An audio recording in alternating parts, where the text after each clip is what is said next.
Hello everyone, today is our first episode of Let's Talk Crimes. The topic, as you probably heard in our introductory video, is going to be felonies versus misdemeanors. You know, what's the difference? What happens if I get either a misdemeanor or a felony? And Frank's going to go into details on this topic. So Frank.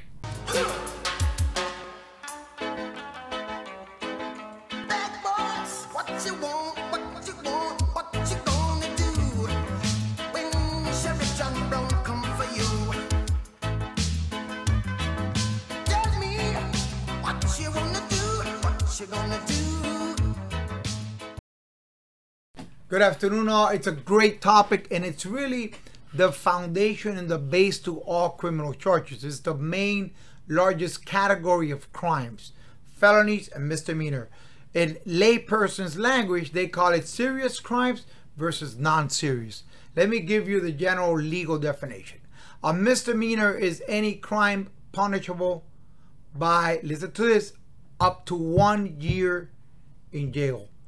You cannot get more than 1 year in jail for a misdemeanor. That's really the pivoting difference between the two. So what is a felony? Well, a felony is a charge that you could be sentenced to from 0 time up to life in prison. So anytime you hear somebody got arrested and they're facing a possibility of more than 1 year in jail without knowing the charge, I can tell you that that person is being charged with a felony. So what are what are the more common felonies and more common misdemeanors you usually see in every day? The misdemeanor that most criminal defense attorneys will see in these metropolitan cities often is going to be petty theft. What's a petty theft? Petty theft is the person that goes shopping, perhaps with his family, and buys 3 items, decides they're going to stick the 4th item in the bag, and they come out of the register and they didn't pay for it. Why is it petty theft? Because it's less than $300. And why is it a misdemeanor? Because it's petty and you cannot be punished by more than a year.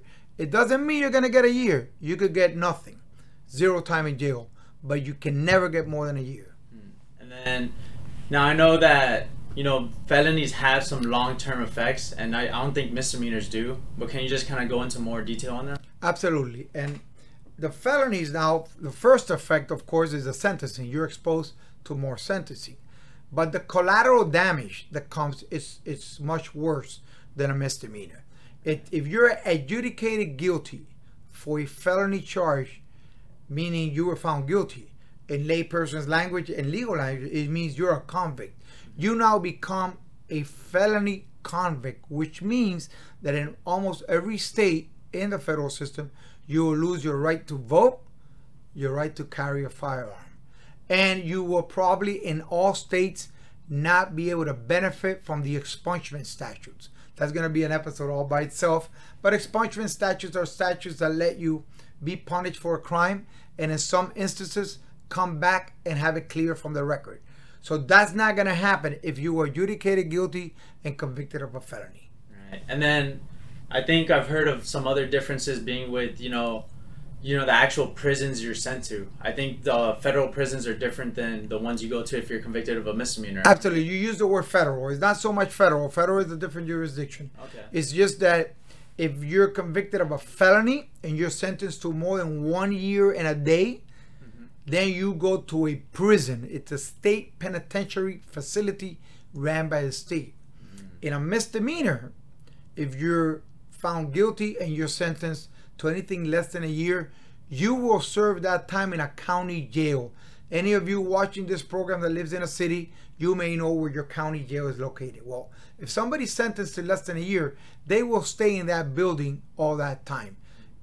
But then, so if it's a felony, does that mean it could just be in any prison around the state? Yes, most states will operate the same way. Once you get sentenced in a specific county, let's use our county, Dade County. You get sentenced in Dade County and you get sentenced to a 3-year state prison term. That's how it's languished. 3 years state prison term. You will then stay in the county jail for a little while. The state system will pick you up and they'll take you to the prison that they assign you to. It could be in any other city within the jurisdiction of the state where the court that sentenced you is located. Okay. And then I know you kind of mentioned some long-term effects of felonies, but do misdemeanors have any long-term effects? Well, if you're convicted of a misdemeanor, by the way, conviction, folks, means that you've been found guilty. And that's very important that you understand that. If you were arrested for a crime, you have not been convicted. If you were arrested and they dropped the charges, you weren't convicted. As a matter of fact, if that were to happen and you're filling out a job application and they ask you, have you been convicted? The answer is no. So the collateral damage of a conviction is that if they ask you, have you ever been convicted of a crime, and they don't specify misdemeanor or felony, unfortunately, you're going to have to answer yes. So that's one collateral damage, and just the fact that you may be sentenced. Right. But it doesn't have the civil damages as of losing your right to carry firearm and voting. I hope you guys enjoyed the program. I'm going to try to remind myself to tell you that although I talk about crimes and I talk about sentences, the best remedy is not get arrested. It's either misdemeanor or felony. When you get arrested, there are many damages that will haunt you the rest of your life. Remember, if you have any questions, email us at letstalkcrimes@gmail.com. We'll try to answer them, and have a great afternoon as always. What you gonna do when they come for you? Bad boys, what you gonna do?